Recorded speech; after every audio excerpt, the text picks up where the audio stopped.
Имено вчера во дневна болница на хирургија 31 годишен пациент почина ненадено. Имено претходниот ден пациентот си има јавено во вечерни часови за преглед заради стомашни тегоби. Од дежурниот лекар, хирург е прегледан и му е аплицирана соодветна терапија.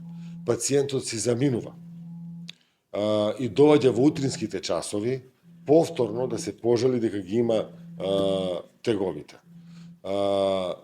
Му е дадена и ординирана соодветна терапија по прегледот повторен и после повеќе часови, значи некаде околу 7 саат Бајле е дојден на повторен преглед, а околу 11 часот е дојден да ја прими ординираната терапија. По аплицираната терапија, прашање било по тоа што јас сум известен неколку секунди, настанува градна болка, веднаш е прекината терапијата, веднаш, и е повикана анестезиолошка служба, во целосна екипа и состав е дојдено, значи анестезиолог со 20 анестезиолошки техничари, и е пристапено кон оживување.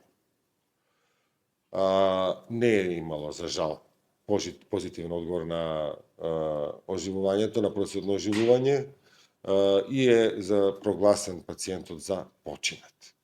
Значи, некаде околу 11 часот е почнато оживувањето. Мене во 12 часот ми известија дека има починато лице, младо лице, во дневна болница на хируршкиот одел. Веднаш е известено и полиција и обвинител. И е отпочната процедура истражна за причина за настанување на ова несакана состојба со смртна последица кај еден млад човек. Известено ли Министерството за здравство, други институции, како оди процедура?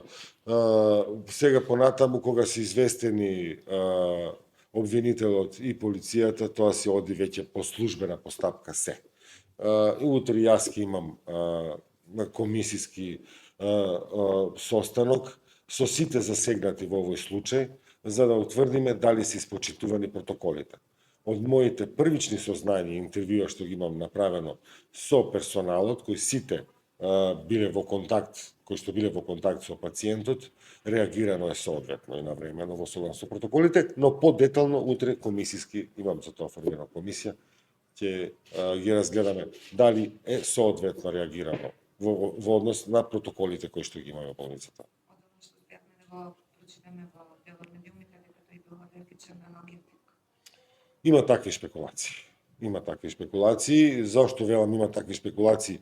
Сега кога веќе сме во истражна постапка ќе ни одреди точно зошто е настаната.